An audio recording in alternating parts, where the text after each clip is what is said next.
some of the best Malbecs today are more made in the style of a Pinot Noir than they are made in the style of Cabernet Sauvignon. And even though it has a lot more colour than most Pinots or lighter bodied varieties would, it can have that real freshness, brightness, that real approachability. I'm not talking about juicy, easy drinking Pinots. I'm talking about proper serious Burgundy. So it can have the elegance and balance. The top winemakers here are showing particularities of terroir in different regions because you're not covering it with oak or sugar. That's true. I like the expression graphite tannins. What does that mean to you? You know, when you like suck on pencil lead or that kind of experience of more those kind of like fine mineral tannins that aren't blocky and intense, but they're there, they're solid, but they're very fine grained.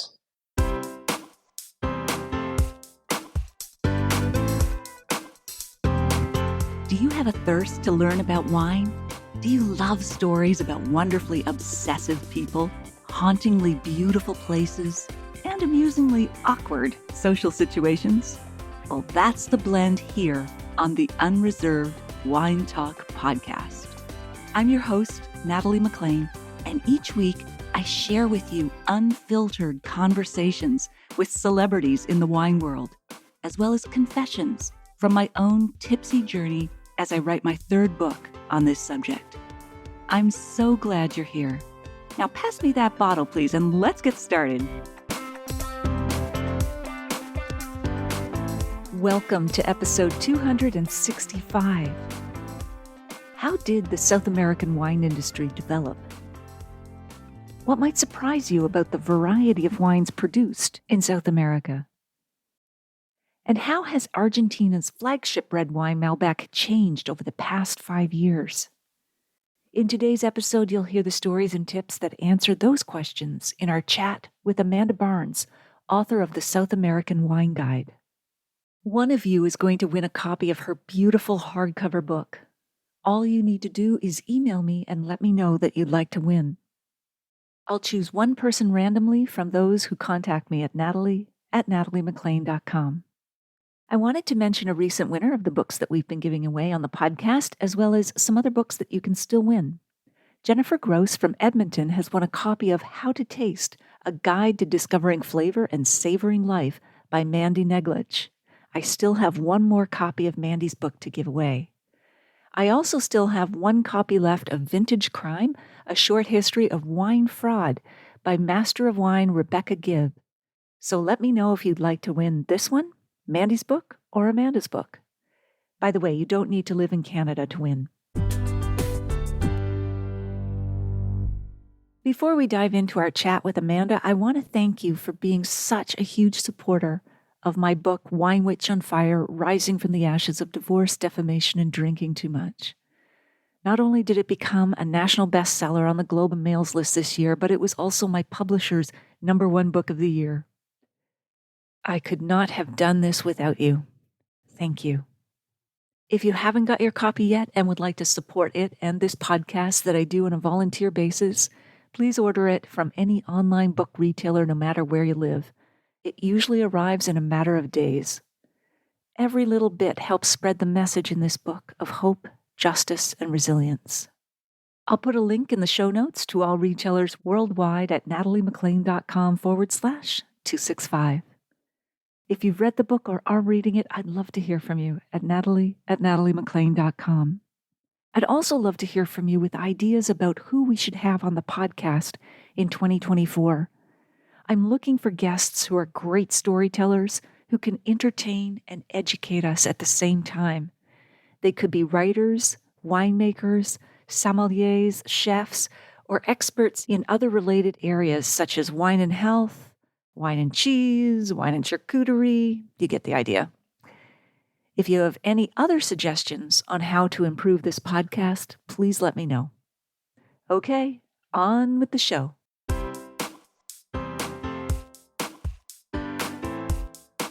Amanda Barnes is an award-winning wine and travel writer and the author of a gorgeous book, The South American Wine Guide.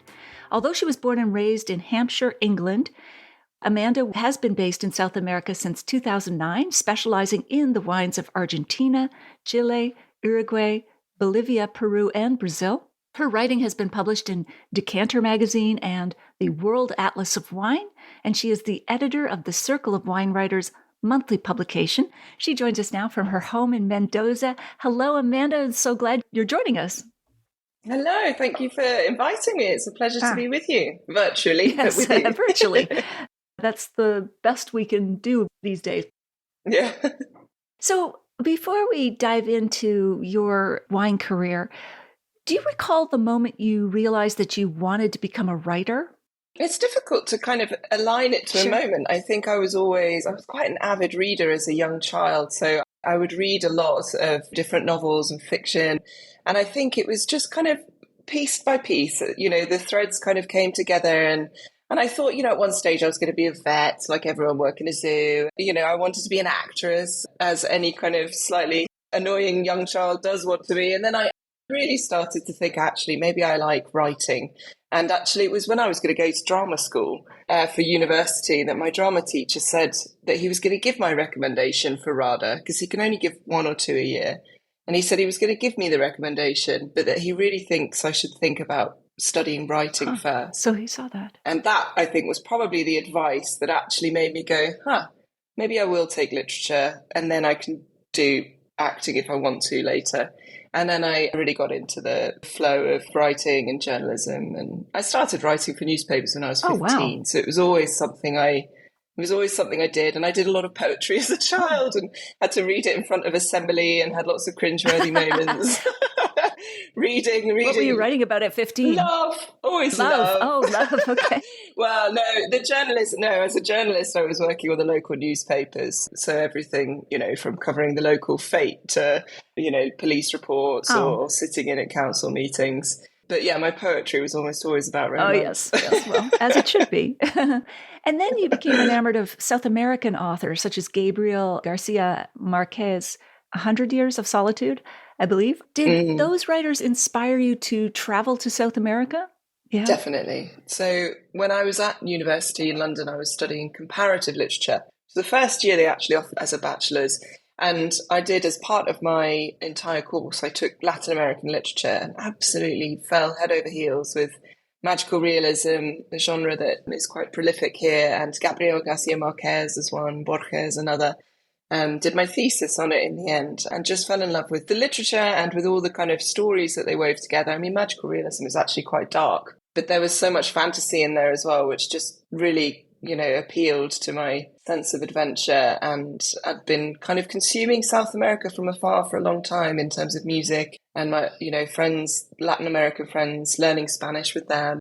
And so, yeah, it was definitely literature that kind of inspired my big leap to South America, along with other kind of cultural influences. Now you've added wine to that consumption.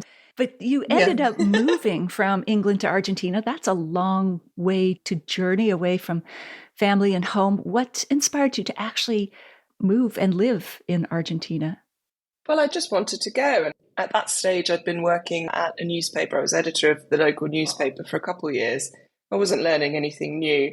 And we were in one of those moments of kind of crises in the press, well, in the economy, but it also was impacting press.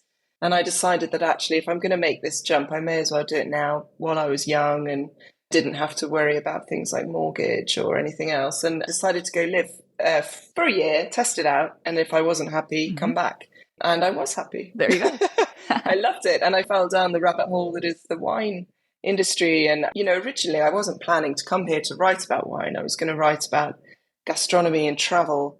And I thought I had to learn about wine in order to be a better food writer, a better gastronomy writer. And then I started to discover that wine has everything: food, travel, but also history, geology, people. When you write about wine, you're writing about stories and families and places. And that's what I absolutely love, looking at the world through the lens of wine. I love that. I find that is what draws me to wine and wine writing in particular. It gives you a view into the world, an excuse to get into people's lives and homes. Yeah. So what inspired you to write the South American Wine Guide? So you're obviously captured by the land and the people, but what sort of moved the dial for you to actually produce a book, and especially such a big book, beautiful book? Well, I moved here in 2009. And there aren't many books about South American wine, not even in Spanish or Portuguese, actually. It's quite limited, the coverage, relatively, if you compare it to other wine producing countries of the size and dimension. I mean, Chile and Argentina are both, within the top 10 of wine producing countries in the world. So, I spent 10 years really kind of figuring it all out by myself in many ways, catching the bus here, there, and everywhere, and trying to figure out how to get to these far-flung areas and what the wine was all about. And it was through conversations, it was through meeting people, but it was very much, grassroots, the whole experience of being here for those first 10 years. Now, South America has changed a lot in 10 years. So, anyone that's coming here today will have a very different experience to what I did in 2009 or 2010. But I think, a lot of people started asking me. I was always writing for other magazines and websites, and I had my own website, which I started, I think, in 2012, which was a winery guide and just somewhere where I could upload some of my, experiences more as a blog. And I was writing for other books, and people started to say, when is your book coming out? And I was like, no, it's too much work. And then I was like, actually, why don't I write a book and give a platform for all these incredible places that just don't have much of a voice? Everyone writes a lot about Mendoza, which is where I live in Argentina. People write a fair amount about Maipo in Chile, but there's lots of regions in Argentina and Chile that don't really get any coverage. And then there's other countries, Uruguay, Peru, Bolivia, Brazil, which are really underserved in terms of international writers covering these regions. And the wines aren't quite as relevant commercially, but it's still very interesting. And I think it's part of the fascinating story of South American wine. And so I really wanted to write the book as an opportunity for producers of South America to have a bigger window to kind of show themselves to the world, and for people to get engaged in South American wine and be able to have that basis to learn about the wine regions and have the confidence to try wines beyond their usual comfort zone.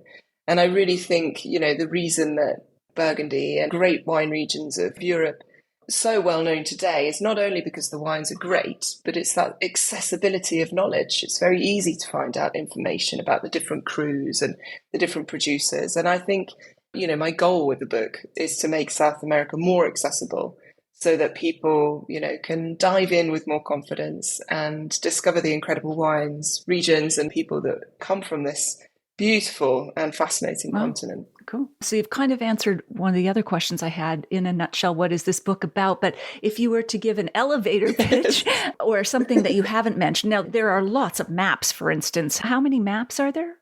Gosh, I think there's over 50. I can't remember, but that was a lot of work. So the book has several kind of sections. There's more the traditional, getting to know the grape varieties. There's the getting to know the wineries. The main focus of the book is very much on terroir. So I really want to let people know what makes, because, we can talk about Argentina in general, and we can talk about Mendoza, but actually Mendoza's far too big. You've got a world of wine within Mendoza. So my goal with the book is really to kind of dial down on those individual, crus, if you like, and be able to kind of explain what the difference is between somewhere like, Guaymallén in the east of Mendoza versus somewhere like San Carlos in the very south of the Uco Valley, and really be able to kind of make those comparisons of terroir and go in and talk about the regional expression of the wines, but also the experience of being there and, how they feel different, how they look different, how the culture's different, how the landscapes are different, how the food is different. All those kind of, that travel wine experience, which I think we also get through the glass. And so there's a lot of kind of focus on terroir. And then I have travel tips, how to get around to these regions, where to stay, as well as terroir kind of selections, wine recommendations for each region. If you really want to know Alto Maipo, these are the wines that I really recommend you try. I don't do points. I think that's very subjective. Instead, it's more a guidance, a curation of the wines that I've tried and tested often several times. Oh, that's great. And really kind of, this is, if you want to get to grips with this region, try these. And then, discover your own later. And do you as well. happen to have that book close by? Oh, there. I do. How It's convenient. right here. Hold it. It's beautiful. And for those who are listening to the podcast, we will put a link to it in the show notes because you sell it directly. But how much does that book weigh, Amanda? Oh, gosh. So it's a solid, so it's 1.5 kilos, But my first print run was 2 kilos. What is that in pounds, I wonder? So I actually... I'm not good at exchange. I'm not very Probably good at 5 that, but pounds, it's maybe. definitely, a very big, heavy bottle of wine, more than a big, heavy bottle of wine. But I actually, for this second print, it's got more pages, but I lowered the paperweight. So you've actually, in the second print, there's actually more information, more wines, but lighter paperweight. It's still beautiful paper, though. I fell in love with the print process. That's the amazing thing about publishing yourself, is it's really hard work. Don't take it lightly. It takes a lot of effort and hair pulling and stress. I think I've shed 5 years from my lifespan doing it, but it is a beautiful experience. And just picking the paper and really dialing in on those kind of little details, like, your ribbon bands, like things like this. I'll show gorgeous. you. Yes. So here, like, picking your little ribbon band and the different kind of ribbons that you and go even the with. color at the end of the pages, the whatever that is. I don't know what the technical term. This is my gilt edge. So I call it's a gilt edge. So I call this my Malbec coloured edge. But then when I'm in Chile, I have to say Carmener coloured edge. Oh, yes, of course, right. And when I'm in Uruguay, it's my Tannat coloured edge. Of course. Truthfully, it's my Malbec coloured edge. Here are the ribbons I discussed. And the book, it is directly available from you. Can people buy it, say, on other online retailers, or it's your site only? Yeah, so Academy de Vin are doing the distribution, so you can get it from their website in Canada, actually, as well. And then also it's on the beast that is Amazon too. Yes. Although it's cheaper to get it direct. Right. Well, that's good. Yeah, absolutely. And that is a lot of work. Why did you choose to self-publish? Was it because it was such a massive book that traditional mainstream publishers wouldn't take a chance on that cost investment? Or was it just you wanted to control the entire process? Both. Okay. So I did speak to a couple publishers before and had 2 offers, but, they would take complete intellectual property. Mm-hmm. The payment was also, frankly, rubbish. For the amount of time I was going to spend, in investing 2 years in producing this book, the financial reward was nothing. But I have to be honest, the financial reward in self-publishing is worse. So that's not the motivation. But that's, that was part of another reason not to go with the traditional publishers. And then also the space. They just didn't want to let me have. I've got over 500 pages in this book. And, I think in every discussion, it was getting it down to less than 200. Wow. And often the conversation about not covering Uruguay or Peru or Bolivia, only Argentina and Chile. And I just felt that was doing a complete disservice to South America and also, to what I'd invested the last decade of my life in. Right. And so I really wanted to have that complete creative control, intellectual property. And, it's not for the faint-hearted. No. I had to learn everything. And that's the whole reason this is by Amanda Barnes and Amigos. It's because I not only relied on the help of friends, amigos, to give me information about regions, to spend time with me in vineyards and walking the dirt and tasting wines together. But also a lot of friends helped me, guided me through that wine writing, publishing process. So other self-published authors like Simon Wolf, Wink Lorch, both gave me really good advice, how to kind of get started. And then, other friends completely outside of the wine sector as well. Catherine Roach, who's a good friend of mine, was just my knight in shining armor when it came to the last kind of section of getting through the print and making sure that all the proofs were kind of down to an art. So there were a lot of friends involved. My friend Helen in Chile, who read through every single word twice, 3 times to proof it.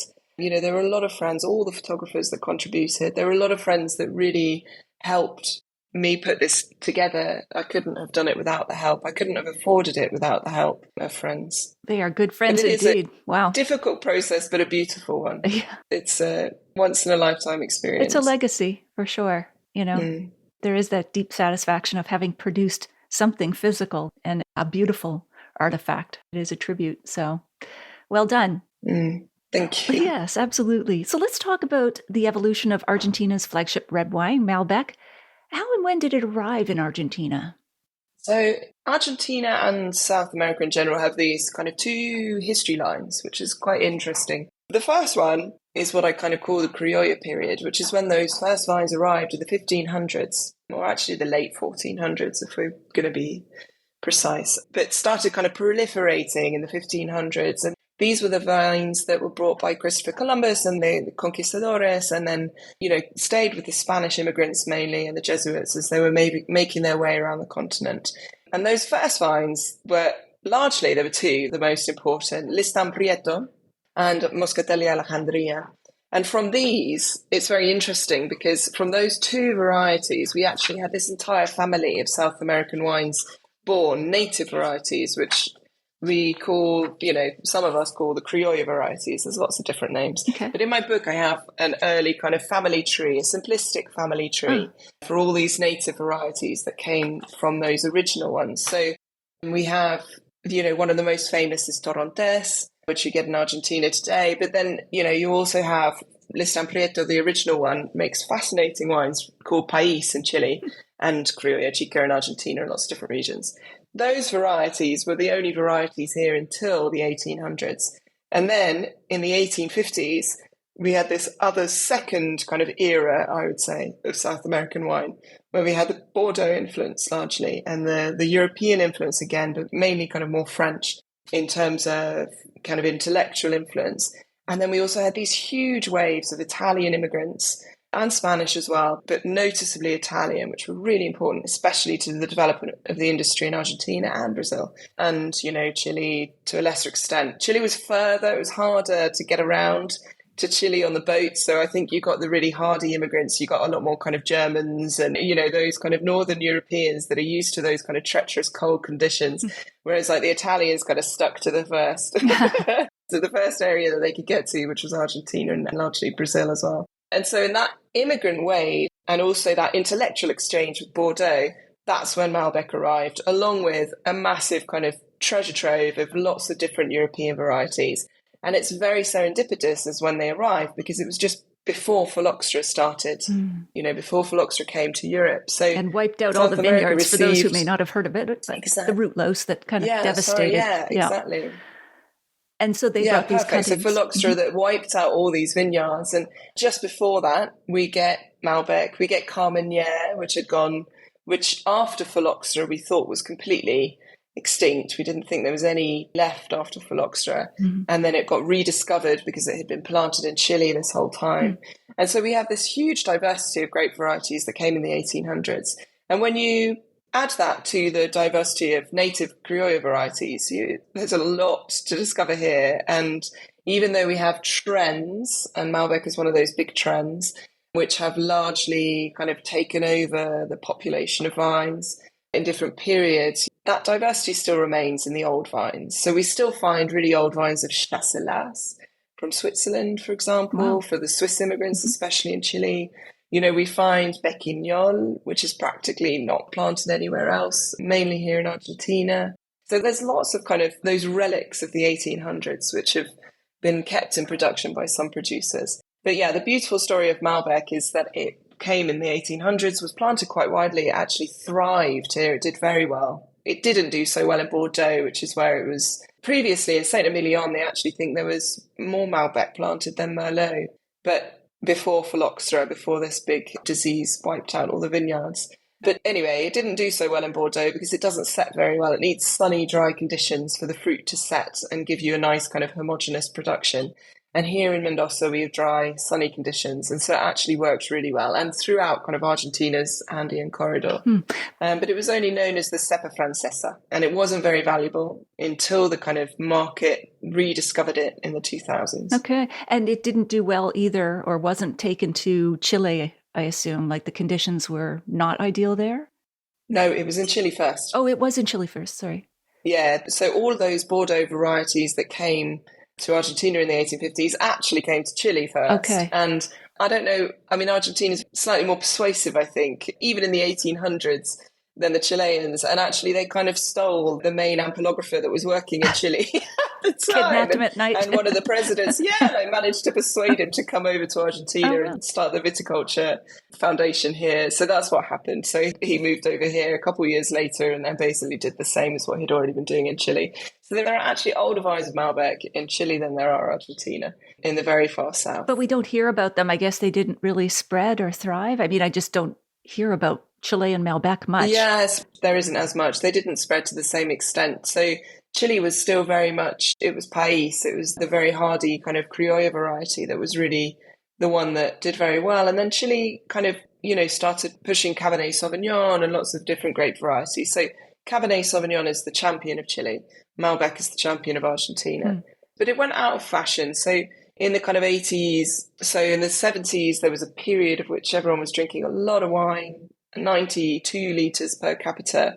And actually, those lower producing, lower yielding varieties like Malbec, they weren't very popular because you couldn't keep up with that demand. So they were ripped out, and more of those old Criollo varieties were replanted because they are higher yielding. And then in the 90s, some kind of pioneers decided they wanted to make high quality wines to export. And actually it was Cabernet Sauvignon and Chardonnay that, Nicolas Catena, like all the kind of families were really looking at originally to bring Argentina to the world-class level. It was several kind of winemakers all at the same time actually thought, well, why don't we look at this cepa francesa, this old, these old vines of Malbec, which actually give us a very similar quality to Cabernet Sauvignon. We get deep color, we get lovely fruit profile, it's got nice acidity. Like, why don't we use that? Why are we working so hard to make Cabernet Sauvignon? What's wrong with our Malbec? And there were several pioneers. Nicolas Catena was one of them, Attilio Pagli, another, the Italian winemakers, Alberto Antonini, who really, focused in on the potential of Malbec and started making single variety Malbec, taking it to the US, actually. It was the US that really kind of paid attention. And then when the critics kind of came back saying it was really interesting, it's really nice, that's when, the Argentinians themselves started having confidence in that variety again, and just then it went off like wildfire and became once again the kind of champion of Argentina after basically being completely ripped out in the 90s. Wow. But there were about 10,000 hectares or so that survived the kind of big vine pull. And so we do have some incredible old vines of Malbec as well, vines that are over 100 years old and just have this incredible depth and richness to them. Wow. And so, the style I remember from Malbec when it was kind of at zenith, at least in Canada and perhaps in the US, it was big and bold and fruity like the Australian Shirazes were at the time. What's changed over the last, say, 5 to 10 years in terms of the style of Malbec? I'd say that a lot of producers have moved away from that style. And I don't think it's just Malbec. I think it's that big, bold, rich, fruity, quite oaky style was very much a trend in the 2000s. It was that kind of Robert Parker, kind of pushed trend where people were seeking that ripeness and that high ABV and that kind of sweet oak. ABV? Sorry, what is that? High ABV, high alcohol. ABV, right. Alcohol by volume. Mm-hmm. So, I think that was a trend in the 2000s, and Malbec was definitely a victim to that trend. But I think what's been really beautiful in the last kind of 10 years or so is actually seeing winemakers have more confidence not to follow the trends anymore. We could argue that there is a trend in the other direction, but I think it's more about the producers here saying, well, actually, let's look at what Malbec has in its own, by itself. And there's really been a focus on, picking slightly earlier, maintaining that nice acidity that Malbec does have when you pick early enough, and enjoying those kind of tannins that Malbec has, those fine graphite-y tannins that Malbec has, without, when you don't over ripen it and make it kind of soft and plummy and rich, and really kind of dialing down on the oak, being very sensitive to it and only using it as a way to kind of balance it out. I think some of the best Malbecs today are more made in the style of a Pinot Noir than they are made in the style of Cabernet Sauvignon. Oh. And even though it has a lot more colour than most, Pinots or lighter bodied varieties would, it can have that real freshness, that real brightness, that real approachability, but with not really approachability, because I'm not talking about juicy, easy drinking Pinots. I'm talking about proper serious Burgundy. So it can have those kind of like fine tannins that serious Burgundy has, while having that nice kind of elegance and balance. And I think that's the way that the top kind of winemakers here are really kind of, looking and showing. And it's also the only way in which I think you really can show particularities of terroir in different regions, because you're not covering it with oak or sugar. Right, that's true. I like the expression graphite tannins. Okay, I think you mean fine tannins, but why do you pick the words graphite tannins? What does that mean to you? For me, when you like suck on it's probably I shouldn't admit this, but when you like suck on pencil lead or yes. that kind of experience of more those kind of like fine kind of mineral tannins that aren't blocky and intense, but they're solid, but they're very fine grained. Right. Okay. That's what I mean by kind of graphite tannins. Homework assignment. I probably should stop sucking on pencils. That's okay. You do it to be thorough with your research. That's fine. You've given a lot. Well, I have. When I've been with winemakers and talking a lot in Argentina, the obsession here and in Chile is going into the soil pits. So digging a big hole in the ground and going in and looking at the kind of soil types and, deciding how that has impacted the wine. And many of the winemakers will often talk about the influence. We've got some subregions here which have a high percentage of chalk, of limestone. And so they'll talk about the chalky tannins. And so I do, when I'm there with winemakers, we do lick the chalk, we do lick the rocks, just to make sure that, we do actually believe in what we say. Sure. That we describe it as chalky tannins. Sure, absolutely. And so, this is an ongoing debate in the wine world, but do you think, so different types of soil create different types of styles of wine, whether it's Malbec or something else, but is it just a drainage factor? Because we know, I think, that plants are organic. They can't really take minerals and translate them into the wine, digest them. But what do you think is going on there? I think it's massively a drainage, and I'm sure there are differences to nutrient uptake as well.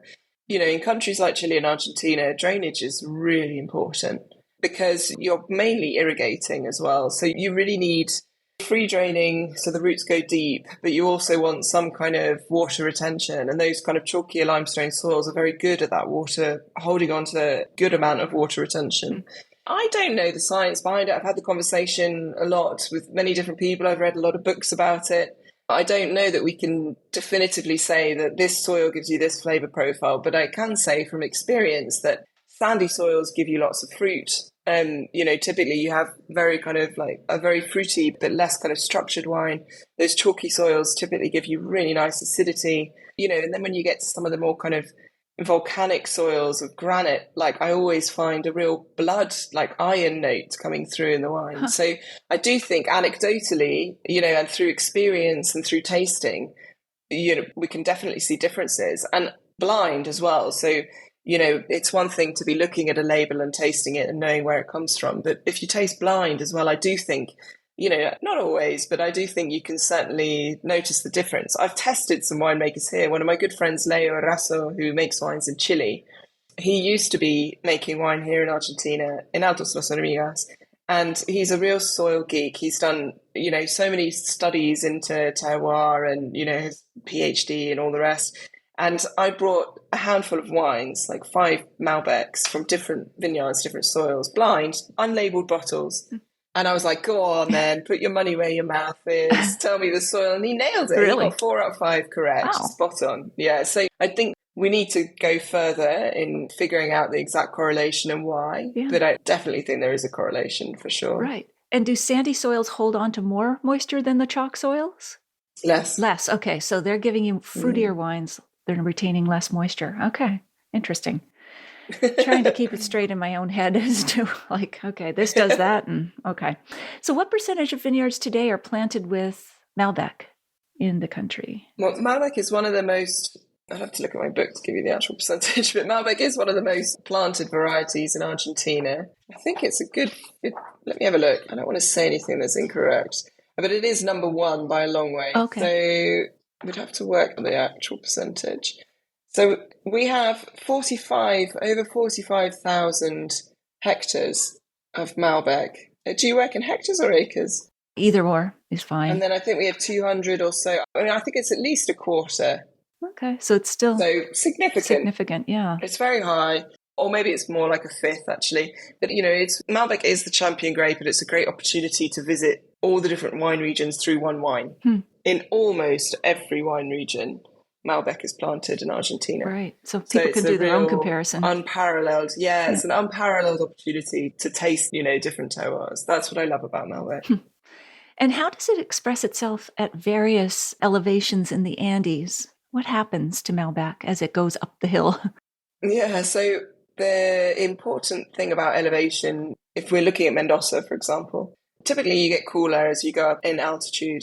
But you also get great diurnal range. So you might have it might be slightly warmer during the day, depending on where you are, and the exposure and lots of other things. So it's very hard to just generalize. There's Sure. a lot of old books that say for every 100 meters, you go cooler by a degree or just less Celsius. But that's not true when you look at the actual intricacies of different valleys and shapes and soils. But typically it gets cooler as you go higher in altitude. But the most important thing is that you get those cooler nights and you get that real kind of break for the grapes to respire and to have that cooler weather in the evening. And then you often get quite high solar exposure during the day and quite kind of intense sunny conditions during the day. So that means that you get great ripeness, but you maintain that beautiful acidity. And that's really important. So if we're in like lower altitude regions towards the east of Mendoza, for example, which might be 600, 700, 800 meters, there you'll typically get very kind of rich, ripe fruit. It can be kind of slightly jammy in style as well, but less of that kind of acidity, less of that kind of tannin. The fruit will normally be slightly more on the kind of red, ripe spectrum, whereas as you start to move higher in altitude towards the Yuko Valley, you typically get kind of fresher wines with floral notes, maybe like fresh black fruits, and then also higher acidity. And also they could be a bit more tannic, depending very much on the region as well, and the soil structure and all the rest. But that's the kind of general term. Although, there are always caveats. So Sure, absolutely. It's hard to generalize. But as you go up too, you talked about solar radiation because you're getting closer to the sun, literally. So it's not just sunshine hours or whatever, higher temperatures, it's actual solar radiation too that helps with ripening of the grape skins and so on. It does. And if you look, especially in Chile, for example, you get there's much more solar radiation than in Argentina. And so you get real intensity of fruit, really kind of notable. Like, I think Chilean wine is one of the easiest to blind taste and spot from anywhere in the world, Chile and Australia, in that intensity of fruit, that real brightness of fruit that you get. That can be related to lots of different things beyond altitude as well. I mean, the ozone and different things too. So, it is very interesting, but there are lots of different climatic factors at play. Sure. But yeah, I mean, Torondes is another good example because if you compare the Torondes typically in Salta, which is much higher altitude than here in Mendoza, you get really kind of fine floral notes, you get nice brighter acidity, whereas in those kind of lower, more traditional areas of Mendoza and San Juan, where Torondes were planted, they tend to be a bit kind of fuller bodied, richer, less acidity, and more kind of citrusy fruit rather than the very floral top notes that you get in the higher altitudes of Cafayate and Salta.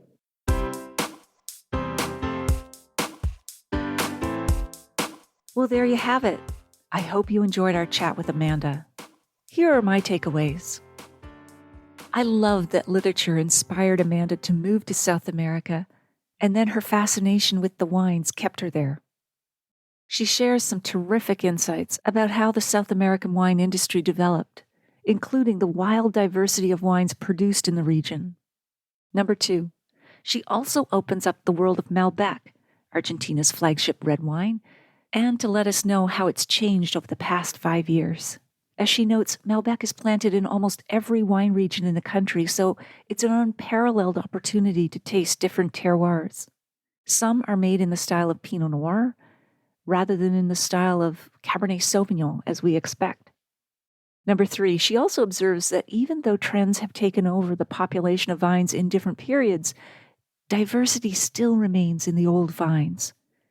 And 4, I loved her story about going down into the soil pits, especially since that's where all great wine starts. In the show notes, you'll find the full transcript of my conversation with Amanda, links to her website and books, the video versions of these conversations on Facebook and YouTube Live, and where you can order my book online no matter where you live. You'll also find a link to the free online food and wine pairing class that you can take with me that's called The 5 Wine and Food Pairing Mistakes That Can Ruin Your Dinner and How to Fix Them Forever. That's at nataliemaclean.com/class. And this is all in the show notes at nataliemaclean.com/265. Email me if you have a sip, tip, question, if you've read my book or are in the process of reading it, at natalie@nataliemaclean.com. Give me your suggestions for guests for the podcast and how we can improve it. I would love to hear from you. If you missed episode 73, go back and take a listen. I chat about blending wine and medicine with Argentina's Dr. Lara Catena. I'll share a short clip with you now to whet your appetite. Malbec has an extraordinary history in the world since Roman times. It was very famous in the Middle Ages when it was called le vin noir, the black wine, and it was often used to enrich it. When the French had the 1855 classification, 40 to 60% of the blend of those wines was Malbec. The Bordelais realized that with Malbec, they could add this texture and color to their wines, and so they planted it. If there's a little bit of cold weather, the yields go down dramatically. Cabernet is much tougher. Merlot is much tougher, and it's also earlier ripening. Given Malbec is such a robust wine, I would have never thought it was a delicate grape. What happened was that when it was brought to Argentina in 1852, it was brought as this famous French grape that was planted in Bordeaux. I had a viticulturalist from Italy. I asked him, I said, why didn't you plant some varieties from Italy here in your vineyard? And he said, the only thing that grows well and makes great wine in this vineyard of mine is Malbec. Malbec just did well. It just tasted good and it made great wine. If you liked this episode, please email or tell one friend about it this week, especially someone you know who'd be interested in the wines, tips, and stories we shared. It's easy to find my podcast. Just tell them to look for Natalie McLean Wine on their favorite podcast app. You won't want to miss next week when we continue our chat with Amanda Barnes. Thank you for taking the time to join me here. I hope something great is in your glass this week. Perhaps an old vine Malbec.